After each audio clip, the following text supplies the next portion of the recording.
Hello everyone, welcome back to my channel. This is Raghav Arora और आज की वीडियो में मैं आप लोगों से जिस टॉपिक पर बात करने आया हूँ वो टॉपिक है हमारा गाइस रिलेशंस एंड फंक्शंस का रिलेशंस वाला पार्ट। ठीक है गाइस, फंक्शंस हम लोग ऑलरेडी कर चुके हैं, चैनल पर अपलोडेड है पूरा फंक्शंस। इस वीडियो का कंसर्न है गाइस रिलेशंस को समझना है क्लास 12th के। जो ये वाला रिलेशंस का पार्ट है यार, ये 11th का ही कॉन्टिन्यूएशन है। 11th क्लास में आप लोगों को सिखाया जाता है रिलेशंस में कि रिलेशंस क्या होते हैं, उसकी डोमेन क्या होती है, कोडोमेन क्या होती है, रेंज क्या होती है, एरो डायग्राम क्या होता है, वो सब चीजें सिखाई जाती हैं 11th क्लास में। 12th क्लास में उसी के कॉन्टिन्यूएशन में टाइप्स ऑफ रिलेशंस पढ़ाया जाता है। तो जो इस वीडियो में हम लोग देखेंगे वो 12th क्लास का पोर्शन देखेंगे, टाइप्स ऑफ रिलेशंस की, रिलेशंस की टाइप्स क्या क्या होती हैं। तो 11th क्लास का पोर्शन भी ऑलरेडी हमारे चैनल पर अपलोडेड है। अगर आप लोगों को वो एक बार देखना हो, रिवाइज करना हो, तो आप लोग उस वीडियो से कर सकते हैं। ठीक है गाइस, शुरू करते हैं इस वीडियो को, समझते हैं रिलेशंस क्या है। ठीक है, अच्छे से समझेंगे और खत्म करेंगे। चलो गाइस, लेट्स स्टार्ट। हमें क्या पढ़ना है? हमें पढ़ना है टाइप्स ऑफ रिलेशंस। कितनी तरह के रिलेशंस पढ़ने हैं गाइस? हमें टोटल कितनी तरह के रिलेशंस पढ़ते हैं? बेसिकली हमें 5 तरह के रिलेशंस पढ़ने हैं, जिसमें जो शुरू के 2 टाइप हैं वो इतने ज्यादा यूज नहीं होते हैं। स्टिल मैं आपको बता दूंगा बिकॉज एनसीईआरटी में गिवन है। लेकिन जो आखिरी की 3 टाइप है वो मोस्ट इंपॉर्टेंट टाइप्स है, उनको ध्यान से समझना। ठीक है, जो पहली टाइप है वो क्या है? पहली टाइप क्या है? Empty relation. क्या है? Empty relation. एम्प्टी रिलेशन क्या होता है? एम्प्टी रिलेशन होता है कि किसी पर्टिकुलर सेट पर ऐसी कंडीशन एस्टेब्लिश कर दी जाए कि जो सबसेट निकल कर आए कार्टेशियन प्रोडक्ट का। अच्छा लगा आप लोगों को ये समझ ना आ रहा हो, सबसेट कार्टेशियन प्रोडक्ट ये क्या चल रहा है? तो 11th क्लास वाला वीडियो देखो। रिलेशंस क्या होते हैं? रिलेशंस होते हैं subset of Cartesian product of 2 sets. यानी कि कोई 2 सेट थे, उनका कार्टेशियन प्रोडक्ट निकाला। अब अगर उस कार्टेशियन प्रोडक्ट का मैं कोई रिलेशनशिप या कोई कंडीशन लगा दूं तो जो सबसेट निकल कर आता है वो क्या कहलाता है? मेरा रिलेशन कराता है। पहली बात ये, जिनको ना समझ आ रहा हो 11th क्लास वाला वीडियो देख लेना, समझ आ जाएगा। एक ही वीडियो में पूरा खत्म करा है। तो एम्प्टी रिलेशन क्या होता है? एम्प्टी रिलेशन होता है जिसमें जो कार्टेशियन प्रोडक्ट का सबसेट आ रहा हो वो क्या आ रहा हो? फाई आ रहा हो, A क्रॉस B। ठीक है, अब इसका एग्जाम्पल देख लेते हैं। एग्जाम्पल किस तरह से होगा? मान लीजिए आपको मैं बोलूं कि जो हमारा कंसर्न्ड सेट है, मान लीजिए A क्रॉस A में ही मैं आपसे बात कर रहा हूं, A क्रॉस A में ही बात कर रहा हूं। अगर नोटबुक में लिखना चाहें तो लिख सकते हैं ये एग्जांपल कि मान लीजिए जो let set A is the students studying in a boys school. Students studying in a boys school, boys पर ध्यान देना। ठीक है, students studying in a boys school. अब अगर मैं बोलता हूं कि एस्टेब्लिश करो relation R equals to bracket में X comma Y such that X is a sister of Y, X is a sister of Y close. तो क्या बॉयज स्कूल में X और Y पहली बात तो A सेट से आने वाले हैं क्योंकि रिलेशन A सेट पे मैंने लगाया है। अब मैं बोल रहा हूं X is a sister of Y। क्या बॉयज स्कूल में कोई एक लड़का दूसरे लड़के की सिस्टर हो सकता है? नहीं हो सकता ना गाइस। तो ऐसा कोई भी एलिमेंट नहीं आएगा जो इस रिलेशन को सेटिस्फाई होगा। और उस पर्टिकुलर केस में मैं क्या कहूंगा? वो रिलेशन क्या है हमारा? वो रिलेशन है हमारा एम्प्टी रिलेशन। ठीक है गाइस, ध्यान रखेंगे एम्प्टी रिलेशन क्या होता है। बहुत ईजी सी बात है, इसलिए एक एग्जाम्पल दिया। दूसरा होता है guys universal relation. Universal relation. अब यूनिवर्सल रिलेशन क्या होता है? अगर पूरा का पूरा कार्टेशियन प्रोडक्ट ही आपका रिलेशन में आ जाए तो वो क्या होता है? आपका यूनिवर्सल रिलेशन। बेसिकली ये 2 एक्सट्रीम रिलेशन है। सबसे छोटा कार्टेशियन प्रोडक्ट का सबसेट फाई, जिसे कहते हैं एम्प्टी रिलेशन, और जो सबसे बड़ा सबसेट होता है कार्टेशियन प्रोडक्ट का उसको क्या कहते हैं? Universal relation. यूनिवर्सल रिलेशन का भी एग्जांपल देख लेते हैं। आप लोग चाहें तो लिख सकते हैं, मैं डिक्टेट कर रहा हूं। वही सेम केस है। ए सेट क्या माना? Students studying in a boys school. अब अगर मैं बोलता हूं relation is defined on set A such that R equals to bracket में इस तरह से X comma Y such that X and Y, या फिर ये गलत हो जाएगा, X and Y are boyfriends बोल रहा हूं, वो गड़बड़ आप लोग कुछ कुछ समझ लोगे। तो मैं बोल रहा हूं X and Y are brothers. X and Y are brothers. तो फ्रेंड्स नहीं बोल सकता था बिकॉज वो गड़बड़ हो जाता। तो ये वाला ले लो कि रिलेशन डिवाइड कर हमने रिलेशन निकाला क्या कि R पहली बात तो A सेट पर बना रहे हैं हम, और R क्या है? X and Y, R equals to X and Y such that X and Y are brothers. क्या जो फ्रेंड्स होते हैं क्या वो आपस में एक दूसरे को भाई मानते हैं? सिर्फ एग्जाम्पल के तौर पे बोल रहा हूं, ठीक है। मैथ्स में ये सब वैसे जज्बात चलते नहीं है, लेकिन सिर्फ एग्जाम्पल के लिए समझ लो कि होता क्या है यूनिवर्सल रिलेशन, और इस तरह की सिचुएशंस आएंगी जिसमें सब कवर हो रहा हो। क्या जो हो सकता है कि सारे लड़के आपस में भाई मानते हो एक दूसरे को, अगर वो मानते हो वो सिचुएशन इंपोज्ड है दुनिया पर, तो क्या मैं कह सकता हूं एक रो से में सारे जितने मैं दो पेयर लूंगा, दोनों लड़के एक दूसरे को भाई मानते होंगे, उस केस में सारे केसेस कवर हो जाएंगे, उसको मैं क्या बोलूंगा, यूनिवर्सल रिलेशन, ठीक है। इन दोनों को क्या बोलते हैं गाइस एक साथ, इन्हें ट्रिवियल रिलेशंस भी बोलते हैं, ट्रिवियल रिलेशंस। इन पर ज्यादा बात नहीं होगी इसलिए बहुत ही मिनिमम बताया, एक एक एग्जांपल होता है, किसी क्वेश्चन में भी ये दोनों रिलेशंस यूज नहीं होने वाले हैं और इसलिए मैं इन्हें मिटा ही देता हूं, ठीक है। हम पढ़ते हैं हमारे मेन रिलेशंस जो यूज होने हैं हमारे हर क्वेश्चन में और जिन पर क्वेश्चंस बनता है। तीन तरह के रिलेशंस है गाइस, ठीक है। पहली बात देखो, पहली बात ये कि हम लोग देख रहे हैं defining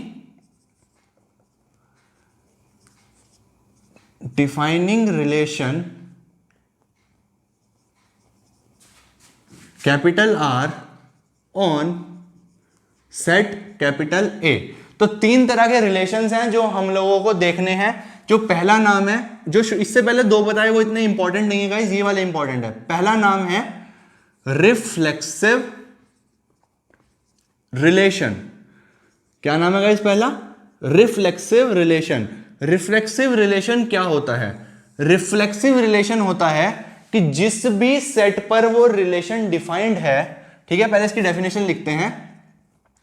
for a relation to be reflexive relation, ये लाइन इससे पहले लिख सकते हो, मैं टाइम वेस्ट नहीं कर रहा हूं। For a relation to be a reflexive relation, A belongs to R relation है, रियल नंबर्स नहीं है। रियल नंबर्स इसलिए ऐसे लाइन्स ही बना देते हैं ताकि डिफरेंशिएट कर पाए ना।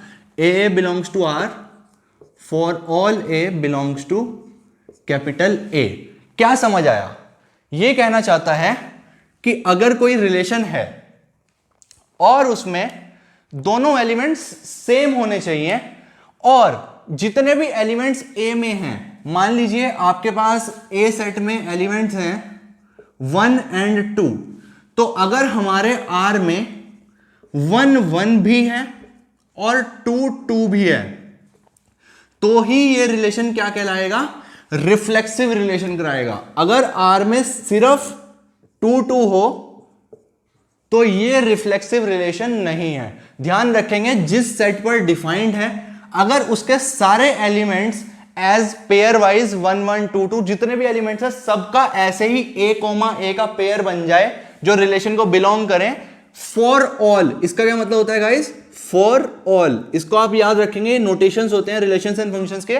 For all A belongs to capital A, यानी कि जिस सेट पर रिलेशन डिफाइंड है, जो यहां पर सेट ए है, उस सेट में जितने भी एलिमेंट्स हैं उन सब एलिमेंट्स का अगर ऐसे पेयर वाइज आपका फॉर्मेशन है रिलेशन के अंदर, वो कंडीशन सेटिस्फाई कर रहे हैं रिलेशन के सारे, तो क्या होगा? Reflexive relation. एग्जांपल देखेंगे और क्लियर होगा। फिलहाल ये समझो कि ये रिफ्लेक्सिव है क्योंकि देखो सारे एलिमेंट्स कवर हुए, लेकिन ये रिफ्लेक्सिव नहीं है। सिमिलरली अगर मैं 1 1 लेता वो भी रिफ्लेक्सिव नहीं होता, सिर्फ सारे एलिमेंट्स होने चाहिए। अगर यहां पर मैं 3 भी ले लूंगा तो 1 1 2 2 और 3 3 होना जरूरी है। एक भी छूट गया तो रिफ्लेक्सिव नहीं होगा। पहली बात, आई होप रिफ्लेक्सिव की डेफिनेशन क्लियर हुई। दूसरा इंपॉर्टेंट रिलेशन क्या है? दूसरा है, यार इंपॉर्टेंट का मतलब हार्ड कभी नहीं होता, आसान भी हो सकता है। इंपॉर्टेंट बोल रहा हूं लेकिन है आसान सी बात, कोई ज्यादा हार्ड बात नहीं है। और वैसे मैं हार्ड कुछ होने भी नहीं देता हूं, मार्कर उठाने के बाद कोशिश करता हूं कि इजीएस्ट वे में समझाऊं, ठीक है। आप समझो symmetric relation.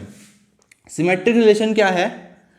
If A comma B belongs to R, this should implies that b comma a also belongs to r। ये रियल नंबर्स नहीं है, रिलेशन है। इसका क्या मतलब हुआ? इसका मतलब हुआ कि अगर किसी रिलेशन को सिमेट्रिक रिलेशन होना है तो उस केस में अगर a कॉमा बी आर को बिलोंग कर रहा है, यानी कि उस रिलेशन को बिलोंग कर रहा है, तो b कॉमा ए भी उस रिलेशन में होना चाहिए। For all a comma B belonging to capital A, ठीक है guys. For all A comma B belonging to capital A. अब फर्क समझो इन दोनों बातों में, इन दोनों बातों में फर्क समझो। फर्क क्या है? रिफ्लेक्सिव रिलेशन के लिए तो जिस भी सेट से बिलोंग कर रहा है उस सेट के सारे एलिमेंट्स प्रेजेंट होने चाहिए in the form of A comma A. ठीक है, अगर 1,2 है ए सेट, तो रिफ्लेक्सिव होने के लिए रिलेशन में 1,1 और 2,2 दोनों का होना जरूरी है। अगर ए सेट हमारा या जिस सेट पर रिलेशन डिफाइंड है वो है 1 2 3 4, तो तब तक रिफ्लेक्सिव नहीं कह पाऊंगा अगर उस रिलेशन में प्रेजेंट नहीं है ऑर्डर्ड पेयर 1 1 भी होना चाहिए, 2 2 भी होना चाहिए, 3 3 भी होना चाहिए, 4 4 भी होना चाहिए। अगर इनमें से एक भी मिसिंग है तो आप लोग रिफ्लेक्सिव नहीं बोलोगे। ये हो गई पहली बात। अब सिमेट्रिक की कहानी समझो। सिमेट्रिक में ये जरूरी नहीं है कि ए सेट के सारे एलिमेंट्स हो। ये क्या बोल रहे हैं, इफ अगर ए भी बिलोंग करता है आर को तो बी ए को बिलोंग करना जरूरी है। फॉर एग्जाम्पल अगर मैं आप लोगों से बोलूं, एग्जाम्पल ये आप लोग ना इसके नीचे लिखते रहना है, प्रीवियस एग्जाम्पल इसके नीचे, ये इसके नीचे। अगर मैं आपसे बोलूं कि मेरा आर सेट है गाइज 1 2 एंड 2 2, 1 2 एंड 2 2, तो क्या ये सिमेट्रिक होगा? आप देखो, अगर मैं इसको ए मानूं इसको बी मानूं, तो ए कोमा बी प्रेजेंट है तो बी कोमा ए भी प्रेजेंट है, because A equals to B है, तो इसके लिए तो ठीक हो गया। अगर मैं इसकी बात करूं 1,2 तो बिलोंग कर रहा है रिलेशन को, बट क्या 2,1 बिलोंग कर रहा है? 2,1 नहीं कर रहा है। This implies R is not symmetric. जरूरी नहीं है कि सारे एलिमेंट्स ए के रिलेशन में होने चाहिए। अगर ए बी टाइप का एलिमेंट है, यानी कि डिस्टिंक्ट एलिमेंट्स हैं, और जैसे यहां पर 1 2 है, 2 2 ये ए टाइप का एलिमेंट है, तो अभी रिफ्लेक्सिव की कहानी अलग है, वो सॉल्व हो चुकी है। क्या ये रिफ्लेक्सिव होगा अगर ए सेट कर दूं मैं 1,2? तो जी नहीं, इसमें अगर 1 1 और ऐड करूंगा तभी ये रिफ्लेक्सिव होगा। रिफ्लेक्सिव की कहानी आई होप आपको क्लियर है, सारों को होना जरूरी है जो मेन सेट में है। सिमेट्रिक की कहानी थोड़ी सी इस तरह से अलग है, सारे हो या ना हो इसे फर्क नहीं पड़ता। जिस सेट पर रिलेशन डिफाइंड है, जो यहां पर आर ए पर डिफाइंड है, जिस सेट पर रिलेशन डिफाइंड है, अगर उस रिलेशन में ए बी टाइप का एलिमेंट प्रेजेंट है, पहली बात तो ए बी टाइप का एलिमेंट हो भी सकता है और नहीं भी। अगर मैं आपको देता कि r इक्वल्स टू 2,2 ओनली, अगर मैं आपको देखा r इक्वल्स टू 2,2, क्या ये सिमेट्रिक है? जी हां, ये एक सिमेट्रिक रिलेशन है। क्यों सिमेट्रिक है भैया? ए बी इंप्लाइज बी ए वाला तो कुछ हुआ ही नहीं भाई। जब इसमें ए बी जैसा ही कुछ नहीं है तो मैं बी ए क्यों ही ढूंढूंगा? अगर ऐसा कुछ है ही नहीं तो फिर इसमें दिक्कत कहां आ रही है? इस कंडीशन को तो ये फॉलो कर रहा है। इसने बोला अगर ए बी है तो बी ए होना चाहिए, लेकिन अगर ए बी ही नहीं है तो no problem, this is symmetric. ठीक है, रिफ्लेक्सिव में ए सेट के सारे एलिमेंट्स होने चाहिए, लेकिन सिमेट्रिक के लिए अगर ए बी है तो बी ए चाहिए, अगर ए बी ही नहीं है तो टेंशन नहीं है, इस तरह का सेट है तो ये सिमेट्रिक होगा। ध्यान रखना इस बात को, ये बच्चे गलती करते हैं। लेकिन क्या ये सिमेट्रिक होगा? ये सिमेट्रिक नहीं होगा, बिकॉज यहां पर ए बी टाइप का एलिमेंट प्रेजेंट है, 1,2 प्रेजेंट है। अगर 1,2 प्रेजेंट है तो सिमेट्रिक होने के लिए 2,1 का होना जरूरी है। अगर 2,1 नहीं प्रेजेंट है तो इसका मतलब ये सिमेट्रिक नहीं है। सो गाइज, आई होप आपको डिफरेंस समझ आया कि किस तरह से हम लोग देखेंगे। ठीक है, वैसे तो क्वेश्चंस में बताऊंगा आपको। तो ये वाला सेट भी आपको, ये वाला रिलेशन क्लियर हुआ होगा। तीसरी टाइप देखो, तीसरी है ट्रांजिटिव रिलेशन। ट्रांजिटिव रिलेशन, ठीक है, क्या होता है ये? पहले डेफिनेशन लिखेंगे। If A B belongs to R and BC belongs to R, this should imply AC belongs to R for all ABC belonging to capital set A। इसका मतलब समझो भाई, रिफ्लेक्सिव के केस में ही ए सेट के सारे एलिमेंट्स का होना जरूरी है। सिमेट्रिक के केस में अगर ए बी है तो बी ए चाहिए, और अगर ए बी है और बी ए नहीं है तो वो सिमेट्रिक नहीं है। लेकिन अगर ए बी ही नहीं है तो हमें क्या टेंशन है? अगर वो ए बी ही नहीं है तो बी ए ढूंढने की जरूरत ही नहीं है, और अगर ए बी ही नहीं है तो सिमेट्रिक होने को क्या दिक्कत है? तो वो सारे रिलेशंस भी सिमेट्रिक होंगे जिसमें A comma B type element present ही नहीं है, ठीक है। लेकिन रिफ्लेक्सिव के लिए ए कोमा ए के सारे प्रेजेंट होने चाहिए जो सेट ए में प्रेजेंट है। बार बार हाईलाइट कर रहा हूं, आई होप क्लियर हुआ होगा। लास्ट टाइप देखो, ट्रांजिटिव रिलेशन।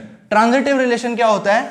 अगर यहां पर भी देखो, अगर ए बी है और बी सी है, ध्यान दो, A B B C, second element दूसरी बार फर्स्ट है, ए बी है और बी सी है, तो ए सी का होना जरूरी हो जाएगा ट्रांजिटिव के लिए। फॉर एग्जाम्पल, दोबारा देखते हैं एग्जाम्पल एक ट्रांजिटिव का। मान लीजिए कोई एग्जाम्पल लेता हूं 1,2, 2,3 एंड 2,2। क्या ये ट्रांजिटिव है? A comma B type element present है। अगर मैं एक बार को ए को 1 मान लूं, बी को 2 मान लूं, A comma B comma C type present है। अगर सी को 3 मान लूं और डी को डी रहने दो बस। अब आप क्लियरली देखो 1,2 बिलोंग्स टू आर। 1,2 तो रिलेशन को बिलोंग कर रहा है, 2,3 भी रिलेशन को बिलोंग कर रहा है। तो अब अगर इस रिलेशन को ट्रांजिटिव होना है तो 1,3 को बिलोंग करना पड़ेगा, जो बिलोंग नहीं कर रहा है, और इसलिए ये रिलेशन ट्रांजिटिव नहीं है। अगर ए बी बिलोंग करेगा आर को और बी सी बिलोंग करेगा आर को, तो सी ए को बिलोंग करना पड़ेगा किसी रिलेशन को ट्रांजिटिव होने के लिए। लेकिन यहां पर भी मैं वही बात रिपीट करूंगा गाइस। क्या बात रिपीट करूंगा? कि अगर मैं आप लोगों को रिलेशन कुछ इस तरह का दे दूं, किस तरह का, 1,2 3,4, आप यहां पर मुझे ए बी और बी सी टाइप के एलिमेंट ढूंढ कर बता दो। अगर इसको ए मानूं, इसको बी मानूं, तो दूसरे के लिए बी यहां पर 2 होता तो बी सी टाइप एलिमेंट बनता ना। जब ए बी और बी सी टाइप के एलिमेंट ही प्रेजेंट नहीं है, जब ए बी और बी सी टाइप के एलिमेंट प्रेजेंट ही नहीं है, तो ट्रांजिटिव को क्या ही फर्क पड़ता है। ट्रांजिटिव रिलेशन कहता है कि मैं होऊंगा तब अगर ए बी और बी सी प्रेजेंट है तो ए सी का होना जरूरी है। लेकिन अगर ये दोनों नहीं है तो मुझे कोई दिक्कत नहीं है, मैं तब भी ट्रांजिटिव हूं। यानी कि समझने की बात देखो, रिफ्लेक्सिव के लिए ए सेट के सारे एलिमेंट्स का होना जरूरी है।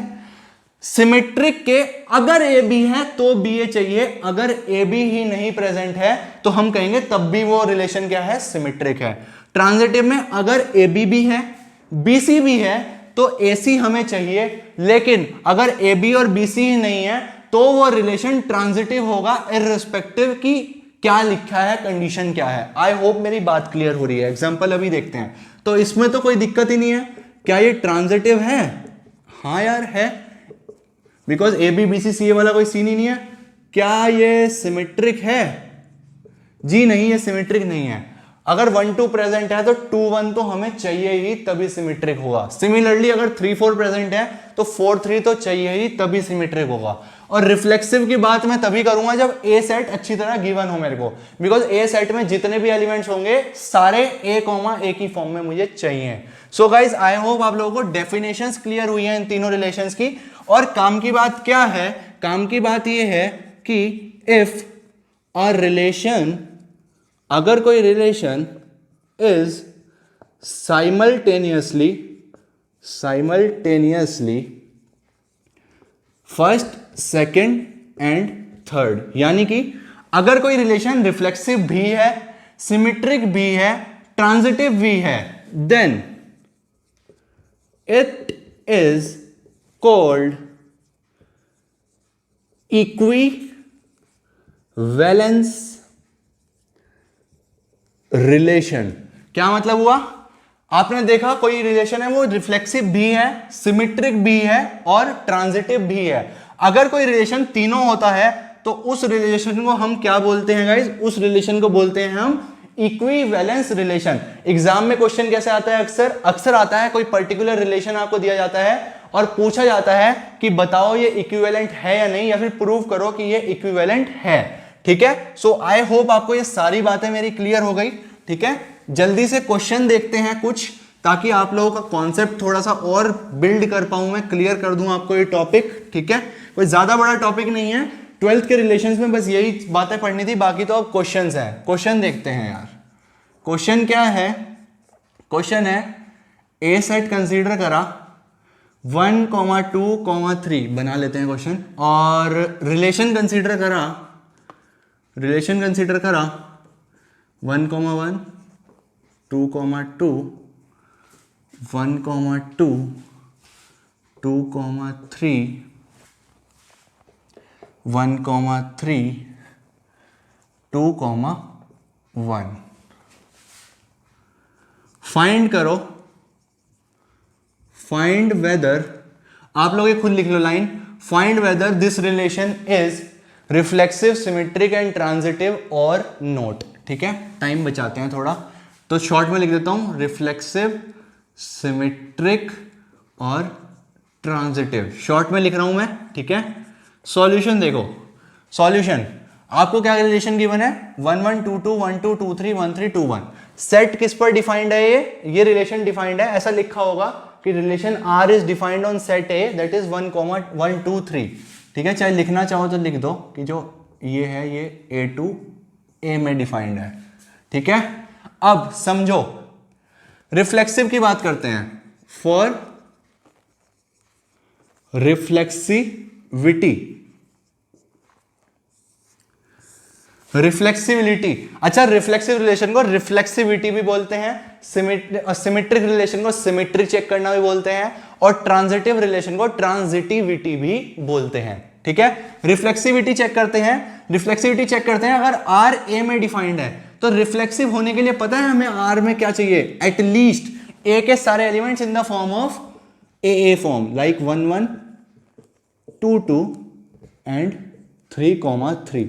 ढूंढना शुरू करो, 1 1 तो है, 2 2 भी है, 3 3 है क्या इसमें, नहीं है, तो क्या लिखेंगे, since 3,3 does not belongs to this relation, this implies it is not reflexive or reflexivity is not defined।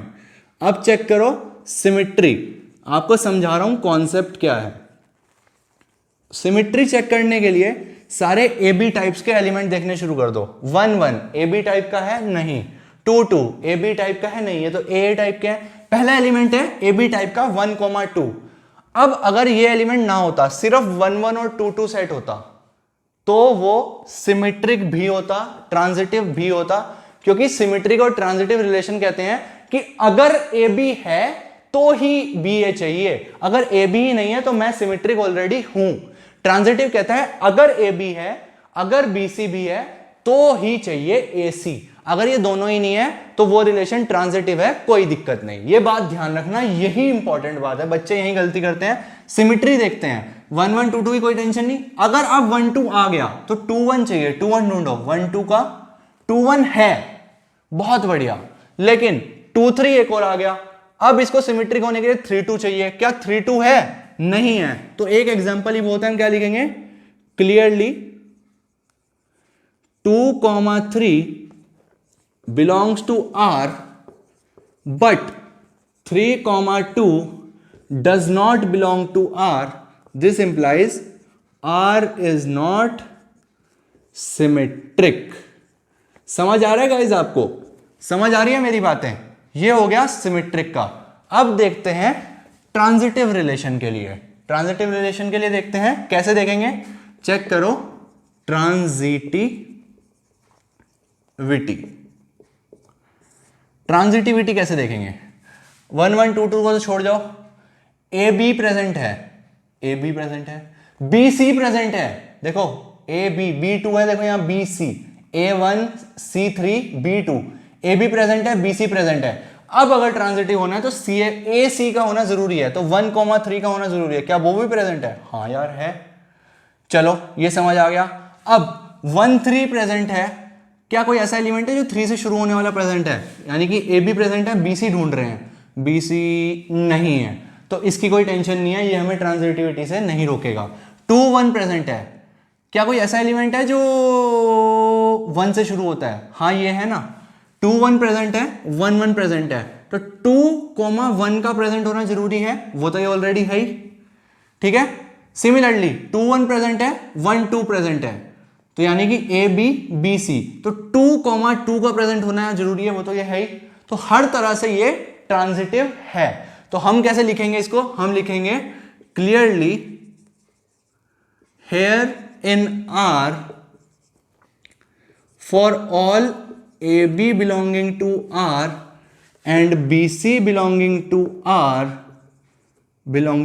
Are. जब भी प्रूव करते हैं तो ऐसे जनरल लिखते हैं, जब भी नेग्लेक्ट करना होता है, रिजेक्ट करना होता है तो ऐसे एग्जांपल देते हैं। बता चुका हूं ये बात, वी हैव इस वीडियो में नहीं बताई, प्रीवियस वीडियोस में बता चुका हूं। अगर ए बी आर को बिलोंग करता है, बी सी आर को बिलोंग करता है, we have A C belongs to R for all A B C belongs to capital A, this implies R is transitive. ठीक है गाइस, तो इस तरह से क्वेश्चन सॉल्व होना था। आई होप आपको मेरी बात क्लियर हो गई अब कि कैसे ये पता लगता है सिमेट्रिक, ट्रांजिटिव और रिफ्लेक्सिव रिलेशन कैसे देखना है। पूरी बात मैंने आपको डिटेल में इजी लैंग्वेज में सिखा दी।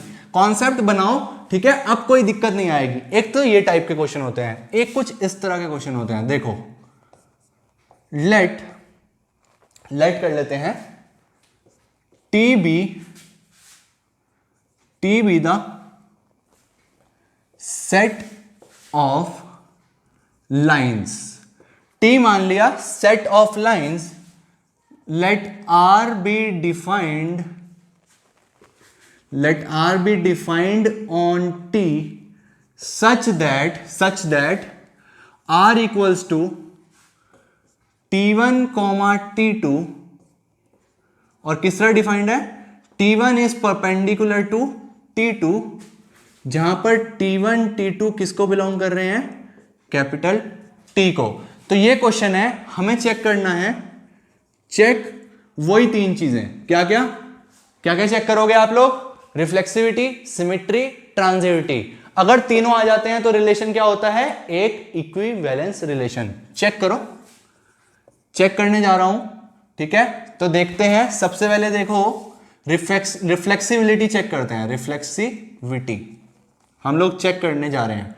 अच्छा, रिफ्लेक्सिविटी के लिए T, बिलोंग करना चाहिए कैपिटल T को for all Ts belong to capital T. यानी कि अगर मैं लैंग्वेज में बोलूं कि अगर ए कोमा बी इस तरह से है कि ए इज परपेंडिकुलर टू बी, तो अगर ए कोमा ए देखूंगा तो वो मैं बोलूंगा कि ए कोमा ए तब बिलोंग करेगा इस रिलेशन को जब ए इज परपेंडिकुलर टू ए।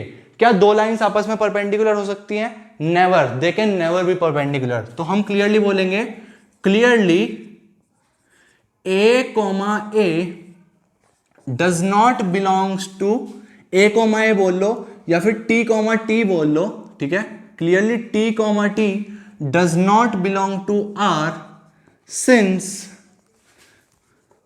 ऐसे लिख दो, T comma T does not belongs to R for any small T मान लेते हैं एक तरह से इसको, बिलोंगिंग टू कैपिटल टी जो हमारा सेट है, या फिर कुछ सिंबल बना लो, इसे टाओ कर लो, टाओ कोमा टाओ, ठीक है। For any tau belonging to capital T since no line can be perpendicular to itself, therefore आप यहां पर लिखेंगे this relation is not a reflexive relation।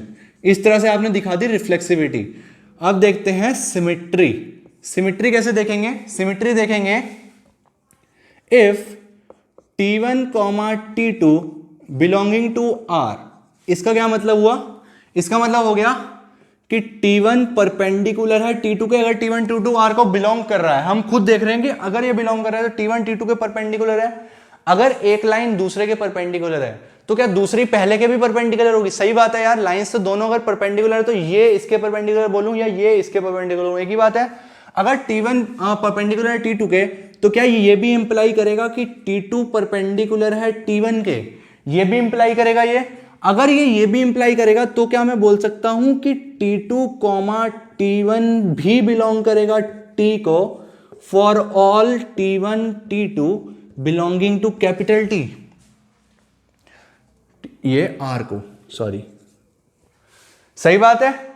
T1 T2 अगर R को बिलोंग कर रहा है तो T2 T1 भी R को बिलोंग करेगा, बिकॉज अगर T1 T2 का मतलब है T1 परपेंडिकुलर टू T2, तो T2 T1 का मतलब होगा कि T2 परपेंडिकुलर टू T1। जो बात सत्य है, इसलिए ये बिलोंग कर रहा है। अगर ये है तो ये भी है।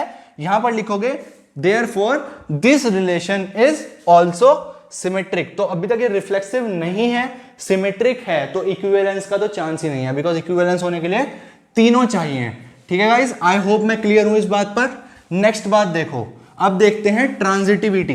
ट्रांजिटिविटी कैसे देखेंगे? इस तरह से, अगर T1 T2 R को बिलोंग कर रहा है तो इसका क्या मतलब हो गया कि T1 परपेंडिकुलर होगा T2 के, एंड T2 T3 भी R को बिलोंग कर रहा है, तो इसका मतलब हो गया कि T2 है परपेंडिकुलर टू T3। अब आप लोग खुद सोचो, कोई चीज ले लेते हैं, ये ले लेते हैं मान लो, ठीक है। मैं बोल रहा हूं कि ये T1 है, ये T2, T1 T2 के परपेंडिकुलर है, तो ऐसे होगा, सही बात है। अब T2, ये T1 ये T2, T1 T2 के परपेंडिकुलर है 90 डिग्री, T2 T3 के भी परपेंडिकुलर है। मान लीजिए T3 मेरी उंगली है, तो इसके परपेंडिकुलर अगेन ऐसे T3, ये T1 ये T2 ये T3, ये इसके परपेंडिकुलर। अब अगर ये दोनों हैं तो बताओ T1 और T3 क्या हुए? क्या ये पैरेलल हो गए? क्लियरली देख सकते हो आप लोग। तो अगर पैरेलल हो गए, T1 T2 बिलोंग करता है, मतलब T1 परपेंडिकुलर टू T2, अगर T2 T3 बिलोंग करता है, तो T2 perpendicular to T3। This does not implies T1 T3 belonging to capital R because T1 is parallel to T3. Therefore, R is not a transitive relation. ठीक है guys, I hope आपको यह question पूरा clear हुआ। इस तरह से दिखाना होता है अगर कोई क्वेश्चन आए ट्रांजिटिविटी का। तो वीडियो को ज्यादा लंबा नहीं करेंगे, कुछ एक या दो क्वेश्चन मेरे को आप लोगों को और करवाने थे, लेकिन वीडियो बहुत लंबा जा रहा है, तो अभी इस वीडियो को यहीं पर रोकते हैं। कॉन्सेप्ट वाइज कंप्लीट हो चुका है, क्वेश्चन वाइज भी कंप्लीट हो चुका है। स्टिल मेरा मन है कि थोड़े से और क्वेश्चन 2-3 बता दूं, वो मैं टेलीग्राम ग्रुप पर पोस्ट कर दूंगा, आप लोग वहां पर जाकर देख लेना, उसका लिंक डिस्क्रिप्शन में टेलीग्राम का। ठीक है, this video is over, this is all about this video. मिलते हैं नेक्स्ट वीडियो में, पढ़ेंगे कुछ और रिलेशंस एंड फंक्शंस हमारा क्लास 12 का पूरा कंप्लीट हुआ। प्लेलिस्ट अवेलेबल है चैनल पर, देख लेना। See you guys in the next video, goodbye and take care.